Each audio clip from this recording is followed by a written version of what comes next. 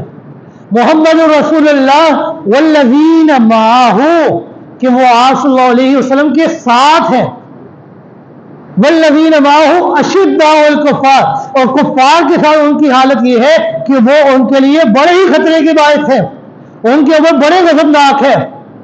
لیکن اپنے درمیان ان کی حالت یہ ہے رحماء بینہم، وہ ایک دوسرے سے بڑی محبت کیا کرتے ہیں، بڑے ہی رحم دل ہیں ایک دوسرے کے لحاظ سے۔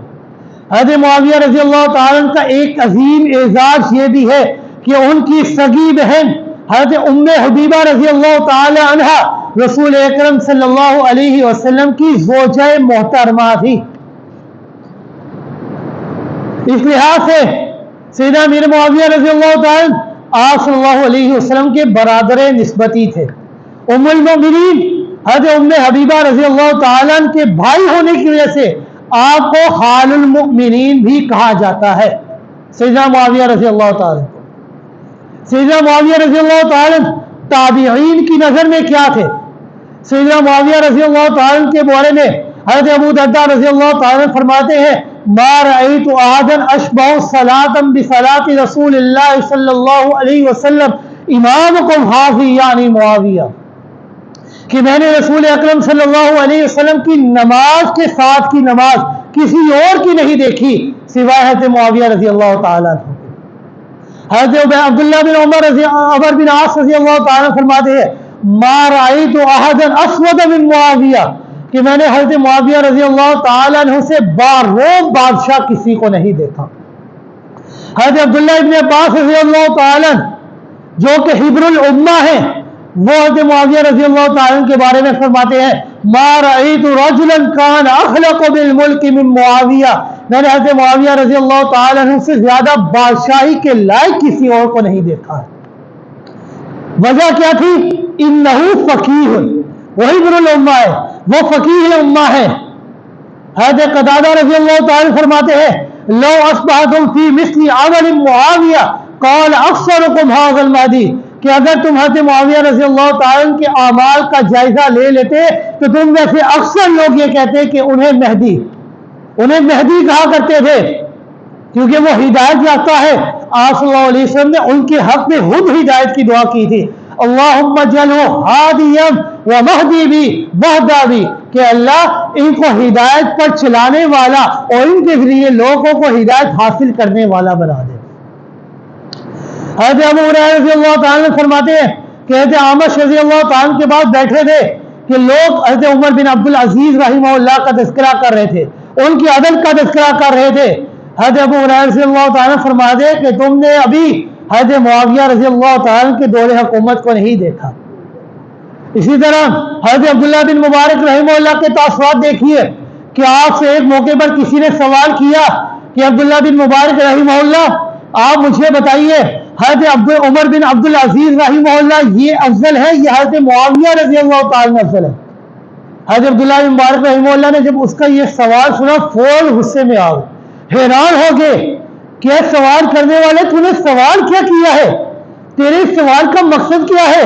حضرت عمر بن عبدالعزیز رحمہ اللہ بے شک انتہائی عادل تھے، تتمہ خلافت راشدہ تھے، سید التابعین تھے، مگر وہ صحابی تو نہ تھے۔ تو نے ایک صحابی اور غیر صحابی کا موازنہ کیسے کر لیا ہے؟ تابعین سارے مل گئے لیکن ایک صحابی کی گرد راہ کا بھی مقابلہ نہیں کر سکتے۔ حضرت عبداللہ بن مبارک رحمہ اللہ فرماتے ہیں غبار دخل فی انف فرس معاویہ حین غزا فی رقاب رسول اللہ صلی اللہ علیہ وسلم افضل من عمر بن عبدالعزیز رحمہ اللہ۔ کہتے ہیں معاویہ رضی اللہ تعالی جب رسول اکرم صلی اللہ علیہ وسلم کی معیت میں جہاد کے لیے نکلتے تھے تو ان کے گھوڑے کے کھڑوں سے جو غبار اڑ کر ان کے گھوڑے کی ناک پر جو بیٹھ جایا کرتا تھا، حضرت عمر بن عبدالعزیز رحمہ اللہ ان کی اس غبار کا مقابلہ بھی نہیں کر سکتے۔ تو نے ایک صحابی اور غیر صحابی کا مقابلہ کیسے کر لیا؟ صحابی تو وہ ہیں جنہوں نے ایمان اور اسلام کے ساتھ آقا دو جہاں صلی اللہ علیہ وسلم کو دیکھا، اور صرف دیکھا ہی نہیں بلکہ اسی حالت میں وہ اس دنیا فانی سے پردہ روح ہو گئے۔ اور انہی صحابی کے متعلق رسول اکرم صلی اللہ علیہ وسلم نے فرمایا لا تمس النار مسلم رآنی ورآ من رآنی، مجھے اسلام اور ایمان کی حالت میں دیکھنے والوں کے اوپر جہنم کی آگ ہمیشہ ہمیشہ کے لیے حرام ہوگی ہے، جہنم کی آگ انہیں کبھی چھو نہیں سکتی ہے۔ سیدنا معاویہ رضی اللہ تعالی یہ خلیفہ پنجم ہے، یہ صحابی رسول ہے، اور اللہ رب العزت نے صحابہ اکرام رضوان اللہ تعالی علیہم اجمعین کے متعلق قرآن مقدس کے اندر ارشاد فرمایا رضی اللہ عنہم ورضوا عنہ واعد لهم جنات تجری تحت الانہار خالدین فیہا ابدا، کہ جو صحابہ اکرام ہیں میں اللہ ان سے راضی ہو گیا اور یہ مجھ اللہ سے راضی ہو گئے۔ صرف رضاؤں کے فیصلے میں اللہ نے نہیں کیے بلکہ میں اللہ رب العزت نے ان سے جنت کے وعدے بھی کر لیے۔ صرف اللہ رب العزت ہی نہیں بلکہ آپ صلی اللہ علیہ وسلم نے یہاں تک فرمایا اصحابی کالنجوم بأیہم اقتدیتم اہتدیتم، میرے تمام کے تمام صحابہ یہ ستاروں کی مانند ہے، ان میں سے جس کی بھی تم اقتداء کرو گے فلاح پا جاؤ گے، کیونکہ یہ تمہیں اللہ کے راستے پر چلانے کے لیے آئے ہیں۔ لہذا ہماری مجال نہیں کہ ہم کسی صحابی کے بارے میں بلا بلا کہیں، اس لیے آپ صلی اللہ علیہ وسلم نے فرمایا کہ میرے زمانے کے بعد ایک زمانہ تمہارے اوپر ایسا بھی آئے گا کہ لوگ صحابہ اکرام کو برا بلا کہیں گے۔ جب تم ایسا زمانہ پاؤ اور کسی کو ان کو برا بلا کہتے ہوئے دیکھو تو تمہاری ذمہ داری کیا ہے؟ آپ صلی اللہ علیہ وسلم نے فرمایا اذا رأیتم الذین یسبون اصحابی فقولوا لعنت اللہ علی شر قوم، کہ جب بھی تم کسی بندے کو دیکھو کہ وہ صحابہ اکرام کو برا بلا کہہ رہا ہے تو تمہاری ذمہ داری یہ ہے لعنت اللہ علی شر قوم، کہ تم اس سے یہ کہو کہ تمہارے اس برے عمل کی وجہ سے تمہارے اوپر اللہ کی لعنت ہے۔ صرف اتنا ہی نہیں، ایک عالم کی ذمہ داری ہے اور عام لوگوں کی ذمہ داری ہے جس کو اس بارے میں علم ہے کہ صحابہ اکرام کا مقام اور مرتبہ یہ عام لوگوں سے بہت بلند و بالا ہے، اور ان کے سامنے جب صحابہ اکرام کو برا بلا کہا جائے تو آپ صلی اللہ علیہ وسلم نے فرمایا وَإِن لَمْ يَفْعَلْ فَعَلَيْهِ لَعْنَةُ اللَّهِ وَالْمَلَائِكَةِ وَالنَّاسِ أَجْمَعِينَ، کہ اگر کوئی بندہ اس کے سامنے صحابہ اکرام کو برا بلا کہا جا رہا ہے اور وہ بندہ خاموشی اختیار کر لیتا ہے تو آپ صلی اللہ علیہ وسلم نے فرمایا